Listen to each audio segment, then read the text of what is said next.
Hey, I'm Chris from Make Everything, and today I'm going to show you how I made this mother of pearl inlaid serving board using my Inventables X-Carve. Check it out.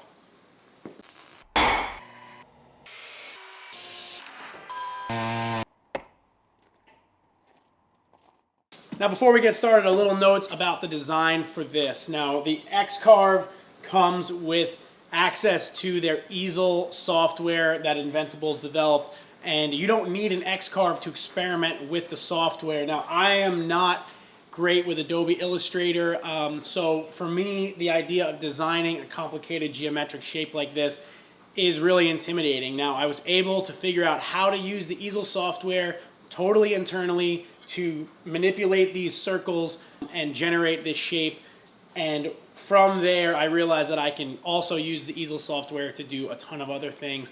So anybody can try that. There will be links down below. Let's get into building this and I'll show you how I use that software to design this shape. Okay, so I'm starting this project in the Inventables Easel software, which is a web-based software for designing cut files that anyone can access. There'll be a link down below how you can sign up and try the software and sort of experiment with your designs. Now, I don't know how to use Adobe Illustrator, so my goal here was to create this image that I had in my head using just the software. So by using the position markers in the Shape tab, I'm able to create two circles and then duplicate them and rotate them around a central axis to create this sort of nested geometric shape that I thought was really visually interesting and I thought would look great on the walnut filled with the mother of pearl that I'm going to be inlaying in it. Once I had it all put together, I was able to set the cut depth, generate the tool path, and then I could start with my glue up.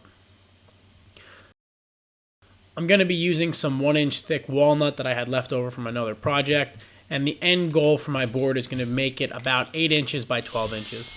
I cross-cut it on the miter saw just to get it down to a rough length. I always leave these a little bit long, and then I rip them on the table saw just to get nice flat square edges that'll be suitable for a glue up. I could have ran these through the joiner, but it's just a little bit easier for me to run them on the table saw, and not everybody has a joiner. The table saw makes quick work of squaring up these edges, and they're ready to be glued and clamped.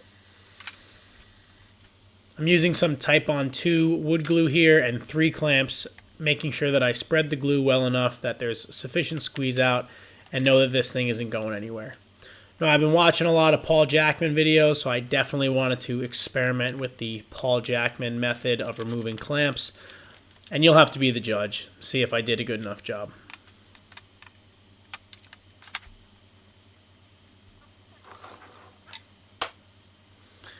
With the board out of the clamps, I can run it through my planer. Now, my planer is a little bit on the large side for a project of this size, but it worked really well, and I wound up bringing the whole piece down to about 0.8 inches, just a little bit over 3/4. Now, I'm clamping this down to the bed of my Inventables X-Carve, and I'm going to be using the touch probe to set my tool offset. Before I do that, I go into the Easel software and I check my depth of cut and make sure that I set my tool correctly. I'm going to be using a 1/32 inch end mill, and I'm cutting at a depth of 0.015 inches.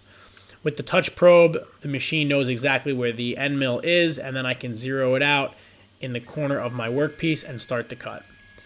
Now, this is a pretty straightforward tool path for this machine to accomplish. It's just a bunch of circles overlapping. The whole thing takes about an hour. And what's nice is it doesn't produce a lot of dust, so I didn't need to run the dust shoe. Overall, the cut quality was really, really nice, and I didn't even need to do any sanding. Okay, so the other component to this project is the mother of pearl inlay. Now this is EZ-Inlay.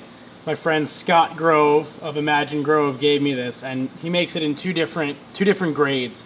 You've got flake and fine.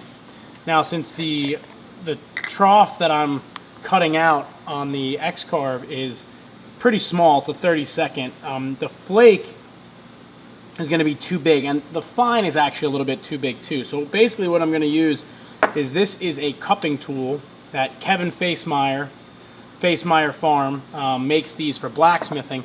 And this is a little rounding hammer that I polish. I'm going to basically use this as a mortise and pestle, and I'm going to grind this stuff up so that I can fill in my inlay in my piece.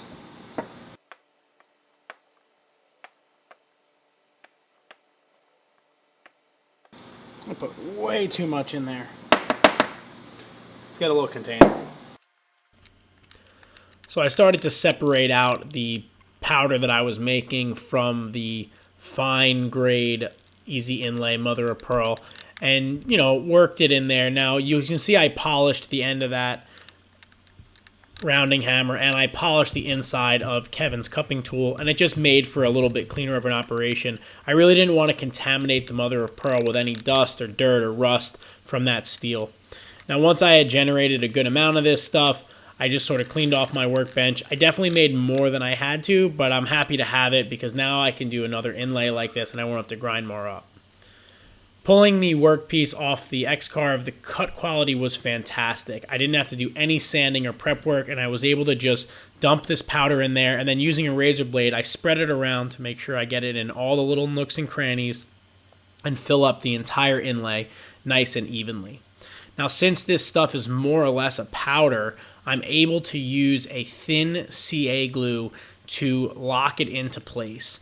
And I've seen Scott, who sells this stuff, do a similar method, and that's where I kind of got the idea. Now, Starbond Adhesive supplied me with the CA glue for this.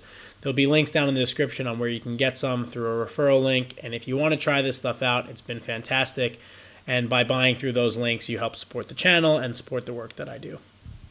Now, the CA glue will dry eventually, but I let it sit for a little while, and then I use an accelerator to just speed up the process and make sure that it dries really, really hard so that when I sand it, it doesn't gum up.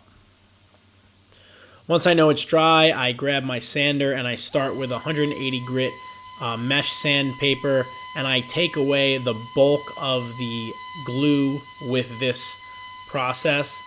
Once I've removed the glue and I'm down just to wood and the inlay, I switch to a 320, and I take a little bit more care here to really smooth things out. I want this to be like glass when I'm done. I am going to do some hand sanding, but the 320 on the orbital like that definitely helps get it really, really smooth. Now, I admit I made a little bit of a mistake here. I wanted my shape to be in the center of my board, and for some reason I set my dimensions wrong. So I did have to cut a little bit off one side, and then I just go ahead and I square up the long side as well. This I always intended on doing. I always leave my cutting boards and serving boards a little bit long and trim the ends on the miter saw.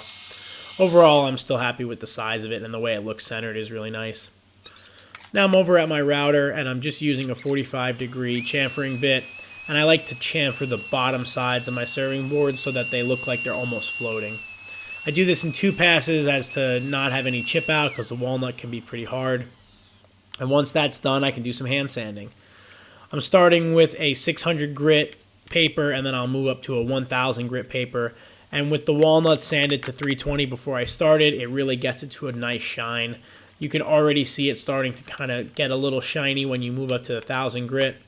And for a finish, I'm using a clear mineral oil. This is food safe, it's easy to apply, and I don't have to worry about it, kind of off-gassing or anything like that.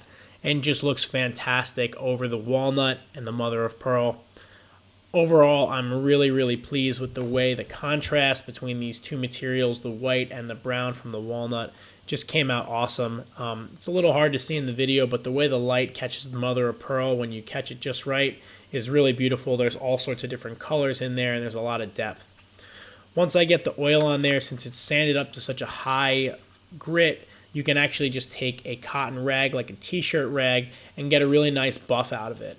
So I just take the rag and I rub it back and forth, giving it some pretty good pressure and buff it to a nice shine. Overall, I'm really happy with how this thing came out. And while it looks really complicated, it's actually a very simple process.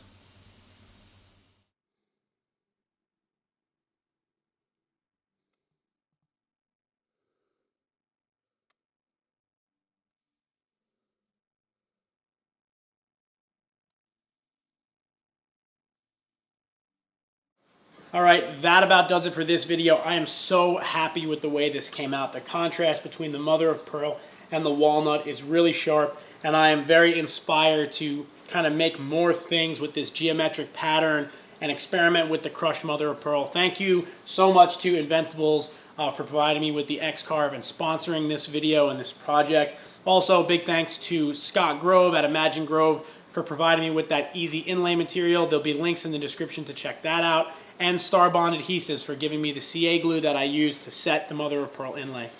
Now the Easel software and the X-Carve, there'll be links down below to check those out. They are referral links. If you click on them and you sign up for the Easel software or purchase a machine through those links, it helps me back in the shop. If you have any questions about this project, please leave them down below. I would love to answer them. I'm also going to be auctioning off this serving board on my Instagram for the Ronald McDonald House of Long Island. It's a charity that me and my family have been involved with for a number of years. I am extremely impressed with the work that they're able to do there. They help families through the hardest times in their lives, and I really want to be able to give back to them as much as I can. So if you like this and you want it for yourself, you can bid on it on my Instagram. There'll be information on there at Make Everything Shop, and that money can go directly to the Ronald McDonald House and help provide food or housing to a family that's in need when they have a sick child. So check all that out. If you like this video, give it a thumbs up. Share it if you think someone else would want to see it. Don't forget to subscribe to my channel for more content like this. Again, I'm Chris Zepp for Make Everything. Thank you so much for watching, and I hope to see you on the next video.